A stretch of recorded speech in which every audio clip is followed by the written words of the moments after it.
afin de faire comprendre, afin de vous faire partager qu'est-ce qui se passe à Laval. Et puis, voilà, avec différents aspects. Du coup, là, j'ai 3 personnes. On va du coup faire un petit peu les portraits de savoir qui est qui. Et puis, du coup, décrire à la fois de quoi ça traite ici, quel est le but de l'événement, et puis chacun, qu'est-ce que ça apporte concrètement au niveau résultante de l'événement. Voilà, et si vous avez des questions, du coup, comme d'hab, il suffit d'interagir. Alors vas-y, je t'écoute. C'est pas mieux de commencer soit par Cédric C'est ou comme Vincent, vous parce que voulez. pour présenter Alors l'événement, vas-y, je pense vas-y. que Oui, alors moi je m'appelle Cédric, alors oui, marqué Cgeek, c'est mon pseudo de développeur parce que voilà, je suis le développeur principal du projet d'Uniter, voilà, c'est la sous-couche technique pour implémenter une monnaie libre. Alors qu'est-ce que d'Uniter?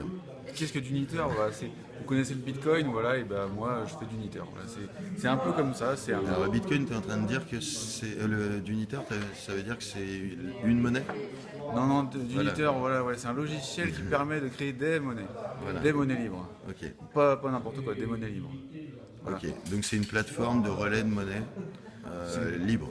Oui. Enfin, pour les monnaies libres. C'est une plateforme de génération de monnaie libre. Voilà, parce que c'est pas un service, machin, c'est quelque chose que vous fait tourner sur son PC et qui permet aux monnaies libres d'exister.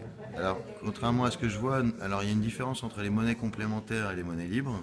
Ouais, ça doit être par là. Hop là, intervenant, quelle est la différence? La différence principale, c'est qu'une monnaie libre, ce sont les utilisateurs de la monnaie qui la créent eux-mêmes, alors qu'une monnaie complémentaire, c'est de la titrisation d'euros, en fait, un peu comme des tickets. Alors c'est quoi la titrisation? Eh bien, la monnaie complémentaire, vous devez l'acheter avec des euros. Donc en fait, vous convertissez vos euros qui vont aller dans une banque en papier, qui vous serviront à acheter des choses.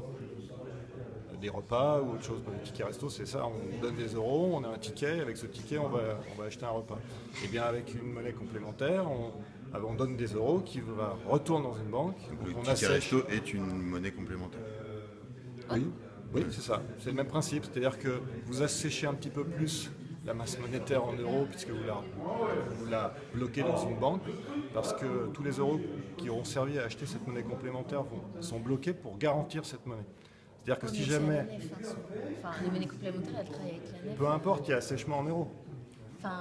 Du coup, c'est des euros qui sortent de la finance. C'est des euros en épargne qui ne circulent plus. Ah, ça, je suis d'accord. C'est un fonds de garantie, il ne doit pas bouger. Ouais, on va pouvoir l'utiliser Si. un peu comme... Est-ce que ça vous dérange si on fait l'inverse? Parce qu'au niveau lumière, c'est pas la folie. D'accord. Si, Hop là. mais tu pourras compléter. Ouais, Voilà, moi ce qu'on m'a dit sur la monnaie complémentaire qui se fait à côté de chez moi, c'est que n'ayez pas peur, vous avez un fonds de garantie. C'est-à-dire que vous donnez vos euros, on vous donne cette monnaie, et s'il y a le moindre problème, on reprend ces euros en rendant la monnaie. D'accord? Et il y a une parité euro-monnaie. Donc je suis parti serein. Voilà. Et puis j'ai dit, mais c'est quand même, il y a quelque chose, qu'est-ce qui peut inciter les gens à venir acheter cette monnaie qui est en général locale et donc qui... Alors là, tu parles de complémentaire ou tu parles de libre?